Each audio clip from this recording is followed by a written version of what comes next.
Welcome back to my channel. आज हम लोग देखेंगे ऑपरेटिंग सिस्टम के बहुत ही इम्पोर्टेंट टॉपिक जो है आपका क्रिटिकल सेक्शन। ये क्रिटिकल सेक्शन क्या है देखिए। Critical section is the part of a program which try to access share various resources. मतलब क्या है, एक क्रिटिकल सेक्शन एक पार्ट ऑफ प्रोग्राम है जहाँ पर कुछ एक प्रोसेस जो बहुत सारे प्रोसेस उसी कोड को या फिर रिसोर्स को शेयर कर रहा है एक दूसरे के साथ, ताकि मतलब नॉन शेयरेबल मत लीजिए। एक P1 प्रोसेस है, एक P2 प्रोसेस है, दोनों में एक C का कोड लिखा हुआ है। उसी C में कुछ उसी कोड में मान लीजिए कोई इंडिविजुअल कुछ प्रोग्राम को रन कर रहा है जो आपका नॉन क्रिटिकल सेक्शन में होगा, एंड कुछ शेयर सेक्शन रहेगा।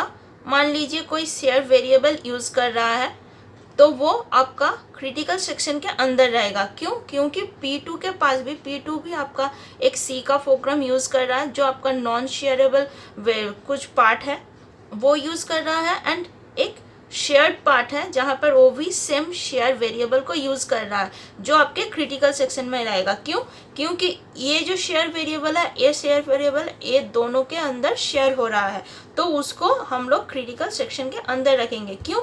क्योंकि देखिए, अगर प्रोसेस सिंक्रोनाइजेशन में अगर ठीक से हम लोग प्रोसेस सिंक्रोनाइजेशन नहीं करेंगे तो क्या होगा, हम लोगों ने पहले भी देख चुके हैं कि एक प्रोसेस को ठीक से सिंक्रोनाइज नहीं करके अगर एक ही वेरिएबल के ऊपर दो प्रोसेस काम कर रहा है, एक प्लस ऑपरेशन यूज़ कर रहा है, एक माइनस ऑपरेशन अगर यूज़ कर रहा है, तो उसमें क्या होगा, रॉन्ग डेटा आएगा जिसमें हम लोग रेज कंडीशन। अच्छा चलो वो सही तो हम लोगों के पास रॉन्ग डेटा मिलेगा। तो उसी चीज़ को रोकने के लिए हम लोग प्रोसेस को क्रिटिकल सेक्शन के अंदर रख के शेयर वेरिएबल को क्रिटिकल सेक्शन के अंदर रखते हैं ताकि प्रोसेस को हम लोग ठीक से सिंक्रोनाइज कर पाए। इसी क्रिटिकल सेक्शन के लिए हम लोगों के पास 4 मैन रूल्स है या फिर कंडीशन भी आप लोग बोल सकते हैं। रूल्स या फिर 4 कंडीशन क्या है? एक है आपका म्यूचुअल एक्सक्लूजन, दूसरा है आपका प्रोग्रेस, थर्ड है आपका बाउंडेड वेट, एंड फोर्थ है आपका no assumption related to the hardware and speed. जिसमें से आपका फर्स्ट जो म्यूचुअल एक्सक्लूजन एंड प्रोग्रेस है ये आपका प्राइमरी पार्ट है, मतलब ये आपका होना ही चाहिए, एंड ये दो पार्ट है वो आपका सेकेंडरी कंडीशन है। ये आपका होगा भी, अगर होगा तो बहुत अच्छा है, अगर नहीं हुआ तो भी चलेगा, बट ये फर्स्ट 2 रूल्स को फॉलो करना ही होगा। इसी एक प्रोसेस P1 एंड P2 ये प्रोसेस को अगर क्रिटिकल सेक्शन को ही कोड को एक साथ यूज़ नहीं कर सकते, मतलब ये अगर क्रिटिकल सेक्शन के अंदर है तो उस टाइम P2 यूज़ नहीं कर सकता, अगर P2 यूज़ कर रहा है इस कोड को तो P1 उस टाइम यूज़ नहीं कर सकता। इसी क्रिटिकल सेक्शन के अगर अंदर कोई प्रोसेस को आने के लिए यहाँ पर एंट्री सेक्शन का एक कोड होता है वो उसको चलाना होगा। अगर उसी एंट्री सेक्शन कोड ठीक से एग्जीक्यूट हो जाएगा तो वो प्रोसेस क्रिटिकल सेक्शन के अंदर आएगा।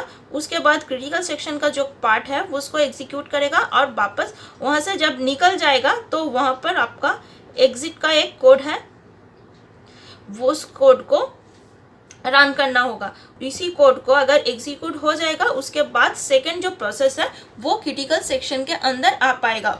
उसी प्रोसेस को क्रिटिकल सेक्शन के अंदर आने के लिए फिर से एंट्री सेक्शन का कोड को रन करना पड़ेगा। अगर ठीक से रन कर पाया तो ही क्रिटिकल सेक्शन के अंदर आ पाएगा। ये जो कोड है वो कोड कुछ होता है आपका बाइनरी सीमाफोर के ऊपर यूज़ करके होता है, आपका काउंटिंग सीमाफोर के कुछ यूज़ करके होता है सीमाफोर, वो हम लोग बाद में वीडियो में देख लेंगे। लेकिन ये जो क्रिटिकल सेक्शन है, इसी क्रिटिकल सेक्शन के ये जो कोड है उस कोड को ठीक से एग्जीक्यूट करने के लिए ये जो 4 प्रोसेस हम लोगों ने बताया रूल्स को, इसी 4 रूल्स को फॉलो करना ही करना होगा। इसी 4 रूल्स में से पहला है आपका म्यूचुअल एक्सक्लूजन। म्यूचुअल एक्सक्लूजन क्या है देखिए, पहले P1 प्रोसेस है एंड P2 प्रोसेस है, दोनों ही एक टाइम क्रिटिकल सेक्शन के अंदर आना चाहता है। लेकिन मान लीजिए पहले P1 प्रोसेस क्रिटिकल सेक्शन में आया तो वो एंट्री सेक्शन का कोड चलाया, उसके बाद P1 क्रिटिकल सेक्शन के अंदर एंट्री कर चुका है। अभी P2 उसी टाइम एंट्री करना चाहता है, लेकिन इस एंट्री सेक्शन के कोड को वो भी चलाना चाहता है, लेकिन इस कोड में इस तरह से हम लोग कोड को लिखेंगे ताकि अगर एक प्रोसेस क्रिटिकल सेक्शन के अंदर है तो दूसरा कोई प्रोसेस क्रिटिकल सेक्शन के अंदर नहीं जा पाएगा। मतलब अगर P2 प्रोसेस क्रिटिकल सेक्शन के अंदर है तो उस time P1 process critical section के अंदर नहीं जा पाए। इसी चीज़ को हम लोग बोलते हैं म्यूचुअल एक्सक्लूशन। इसी म्यूचुअल एक्सक्लूशन को अचीव करने के लिए हम लोग एंट्री सेक्शन के कोड को उसी तरह से लिखेंगे ताकि एक प्रोसेस अगर क्रिटिकल सेक्शन के अंदर है तो दूसरा प्रोसेस उस क्रिटिकल सेक्शन के अंदर एंट्री नहीं कर पाए। नेक्स्ट है हमारा प्रोग्रेस। प्रोग्रेस से ही पता चल रहा है, मान लीजिए प्रोग्रेस क्या है। सिमिलरली टू प्रोसेस है P1 एंड P2। मान लीजिए P2 प्रोसेस इंटरेस्टेड है क्रिटिकल सेक्शन के अंदर एंट्री करने के लिए, लेकिन एंट्री सेक्शन के कोड को कुछ इस तरह से लिखा गया है कि P1 के एंट्री सेक्शन के कोड को कुछ इस तरह से लिखा गया है।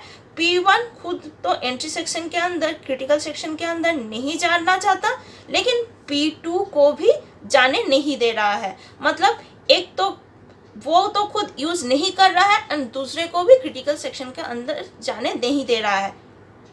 तो इसी चीज़ को हम लोग बोलते हैं खुद प्रोग्रेस नहीं कर रहा है, दूसरों को भी प्रोग्रेस करने नहीं दे रहा है। तो ये कंडीशन नहीं होना चाहिए। इसी क्रिटिकल सेक्शन के अंदर जो एंट्री सेक्शन का कोड है उस कोड को इस तरह से लिखना चाहिए कि प्रोग्रेस हो। मतलब एक अगर जाना चाहता है तो दूसरा अगर इंटरेस्टेड नहीं है तो पहले को छोड़ दे, उसको जाने दे।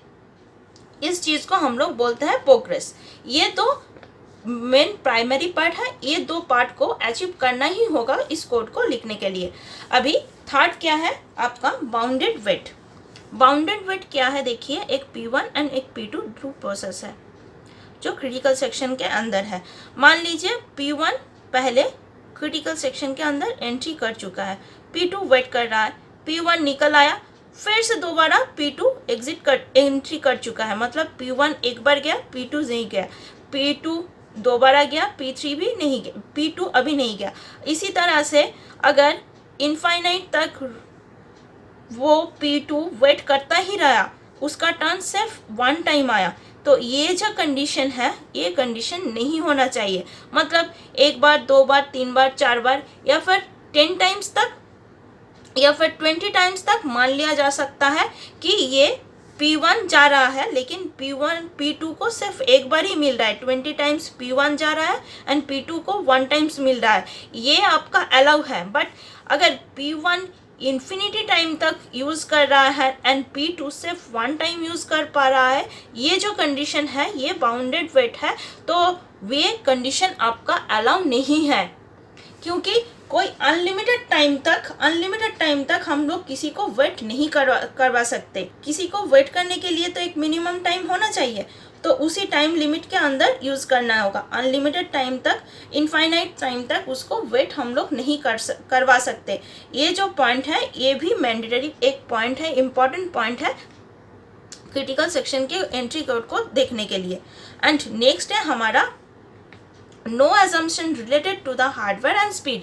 मतलब हम लोग ऐसे कोड को नहीं लिख सकते कि हम लोग कोई बोल रहे हैं कि एक बहुत हाई स्पीड कंप्यूटर में अच्छा चलेगा, लो स्पीड कंप्यूटर में नहीं चलेगा। जिसमें हार्डवेयर बहुत अच्छा होगा उसी कंप्यूटर में ये कोड चलेगा, लेकिन जिसके हार्डवेयर मतलब रैम या फिर आपका मेमोरी कुछ कम हो रहा है तो उसमें ये कोड अच्छा नहीं चलेगा।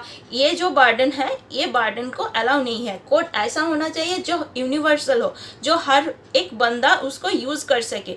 दूसरे ऑपरेटिंग सिस्टम मतलब एक विंडो में, लिनक्स में, हर एक ऑपरेटिंग सिस्टम में ये कोड चल सके, ऐसा ही कोड हम लोगों को लिखना होगा। क्रिटिकल सेक्शन के entry section and exit section के कोड को लिखना होगा ताकि हम लोग प्रोसेस को ठीक से सिंक्रोनाइज करके यूज़ कर पाए, ताकि हम लोगों के पास मल्टीटास्किंग प्रोसेस, जब एक साथ बहुत सारे प्रोसेस आ रहे हैं उसको ठीक वैसे हम लोग सिंक्रोनाइज करके यूज़ कर सके, ताकि CPU आइडल ना रहे, हम लोगों को थ्रूपुट भी बहुत अच्छा मिले, CPU यूटिलाइजेशन बहुत अच्छा हो। इसीलिए और हम लोग ये क्रिटिकल सेक्शन को यूज़ करते हैं ताकि एक छोटा सा कोड या फिर पार्ट या फिर रिसोर्स को हम लोग बहुत सारे प्रोसेस के अंदर यूज़ करते हैं। अगर रिसोर्स हुआ तो मान लीजिए आपका प्रिंटर हो गया, स्कैनर हो गया, ये सब हम लोग रिसोर्सेस यूज़ कर सकते हैं। या फिर मेमोरी, कोई भी शेयर्ड वेरिएबल को हम लोग यूज़ कर सकते हैं। ये क्रिटिकल सेक्शन के अंदर रहता है, जो हम लोग एक प्रोग्राम या फिर दूसरे प्रोग्राम या फिर हम लोग प्रोसेस को क्रिटिकल सेक्शन में यूज़ करते हैं। और बहुत सारे प्रोसेस को ठीक वैसे सिंक्रोनाइज वैसे यूज़ करने के लिए ये जो 4 कंडीशन है, ये बहुत ही इम्पॉर्टेंट कंडीशन है। इसी कंडीशन को यूज़ करके हम लोग प्रोसेस सिंक्रोनाइजेशन को अचीव करते हैं। इसी कोड क्रिटिकल सेक्शन के अंदर एंट्री सेक्शन के कोड या फिर एग्जिट सेक्शन के कोड के लिए हम लोग यूज़ करते हैं सीमाफोर, जिसमें आपका काउंटिंग सीमाफोर या फिर बाइनरी सीमाफोर को यूज़ करते हैं। तो उसके लिए हम लोग पहले भी वीडियो में देख चुके हैं counting semaphore and binary semaphore क्या होता है। आज इतना ही। अगर मेरा ये वीडियो आप लोगों को अच्छा लगे तो मेरे चैनल को सब्सक्राइब ज़रूर कर दीजिएगा। आज क्रिटिकल सेक्शन रिलेटेड अगर कोई भी प्रॉब्लम आप लोगों को आए तो आप नीचे मुझे कमेंट सेक्शन में बता सकते हैं। मैं आप लोगों की प्रॉब्लम को सॉल्व करने की कोशिश करूँगी। अगर मेरा ये वीडियो आप लोगों को अच्छा लगे तो मेरे चैनल को सब्सक्राइब ज़रूर कर दीजिएगा। Thank you.